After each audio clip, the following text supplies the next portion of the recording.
What's the first thing you think of when you think about Ryan Garcia? Is it the crazy power? Is it those left hooks where he's out there just absolutely flooring guys? Is it the stuff that you see on Instagram, like the workout videos and the other things? Or is it some of all this extracurricular stuff? Is it some of all this other stuff that you've been seeing in the build up to this fight? Now, over these past couple of days, you guys have seen some pretty intense things. I mean, when you think about Ryan Garcia, man, there's a lot of things that go along with his name. So there's a lot of things that you could think about. So what exactly is it that comes to mind when you hear the name Ryan Garcia? Now, coming into this fight with Devin Haney, massive fight, biggest fight of the year so far. There's a lot of people who are completely writing Ryan Garcia off, thinking that he has no chance against Devin Haney. But at the same time, there's some people who give him a lot of credit. There's some people who are saying, hold on a second, pump the brakes a little bit. This man is legit. This man has a chance. And the people who are giving him a chance, the people who are his believers, the people who think that you can't write him off, they're really referencing a few things, right? Number one's going to be that amateur experience. He's got an extensive amateur background. And they think that he's seen too much success and he boxed for too long to just completely dismiss him. They're thinking about the natural fast twitch muscle fibers and the natural physical gifts that he has. I mean, and let's be honest, the dude's crazy with his fast twitch muscle fibers. I mean, we see how fast that he's able to just fire off those shots. And then they're also going to be talking about the power. I mean, you can't teach power. You're either born with it or you're not. He's born with it. We've seen what he's able to do to people.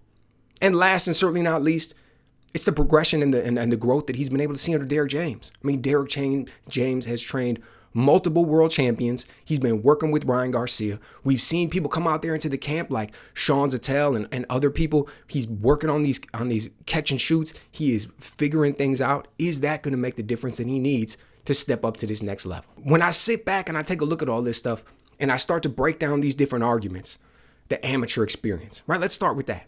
I got to be honest, I dismiss it. I completely dismiss it. And it's not that amateur experience doesn't count. It's not that the amateur experience doesn't matter. I mean, how many professionals have we seen come into the ranks with extensive amateur experience and then build on that and become world champion? I mean, it's legit. It matters. But the reason I write it off for Ryan Garcia is because he's already been a pro for so long. I mean, we can only talk about the past so much.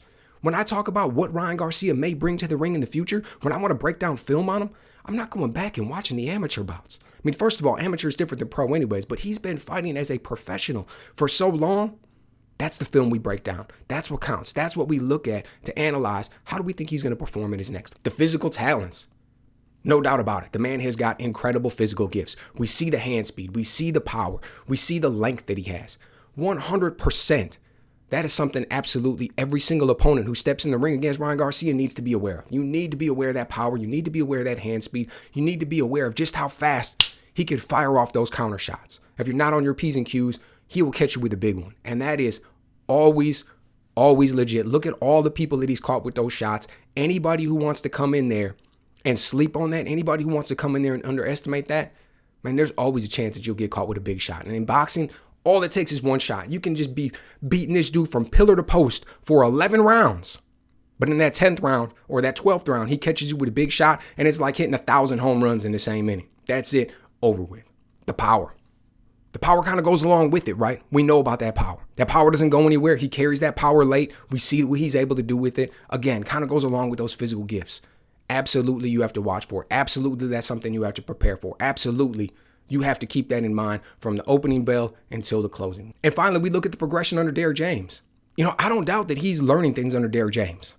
And there's two reasons for that. Number one, Derrick James is a world-class trainer. There's things that he can teach Ryan Garcia. Number two, when Ryan Garcia stepped into that camp, he was far from a polished product. He was far from some finished, awesome, world-beating fighter with next-level technique. Not at all, man. Not at all. So yes, I'm sure that Derrick James can teach him something. But I'm not really concerned about whether or not Derrick James can teach him anything. Joe Gucci could teach him stuff. I'm concerned about whether or not Ryan Garcia is willing to learn. Because we remember what Joe Gucci said. Remember when he came in there and said, you don't really train Ryan Garcia. You collaborate with him. You work with him. Ryan Garcia's got a good boxing mind. You know, he's being nice when he said it. He's got a good boxing mind. You work with him, you talk with him, you figure out what you want to do, and then you collaborate and you come to a conclusion. You come to a decision, and that's the way that he's going to train, and that's the way that he's going to fight, and this is the...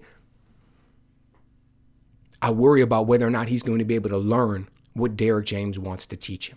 And last but not least, when I look at this, I can't help but break down the film from some of those old fights. Some of the defense and the way he shells up and the things that he does, the way he'll abandon the jab, he gets off balance, he reaches... keeps the chin up and he pulls back. I mean, dude, the man's got a lot of flaws and we know it. That's why he's a 10-1 underdog in this fight. But at the same time, anybody who comes in here and thinks that he has a 0% chance to win this fight is being a fool. Anybody who thinks that he has absolutely no chance of winning this fight is a fool. He's an underdog for a reason, and he's a big underdog for a reason. And he's going to be stepping in there with a lot to prove. The majority of people don't even think his mind is on this fight. They don't even think that he's focused on this fight. But if Devin Haney comes in there thinking this is going to be a walk in the park, if Devin Haney comes in there and drops that right hand a little bit too much and he leads with his chin or he reaches too much, there's absolutely a chance that Ryan Garcia is going to catch him with that big shot and put him down. Highly unlikely, but it's possible. But honestly, that's what he should be focused on. That's what Ryan Garcia should be focused on. He should be focusing on how am I going to get Devin Haney in the perfect position so that I can throw my hardest punches.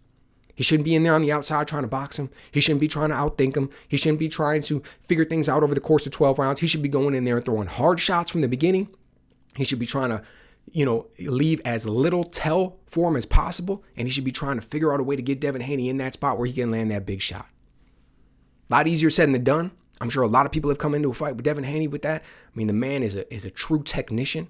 So coming in there and thinking that you're going to outbox him, particularly from the outside, good luck with that. Devin Haney's got arguably the best jab in the game. So it's going to be a tall order for Ryan Garcia. It's going to be an uphill battle the whole way, but his chances aren't zero. So let me know what you guys think. Should his chances be zero? Should his chances be bigger than that? Am I completely discounting the amateur experience when I shouldn't be? Let me know what you guys think.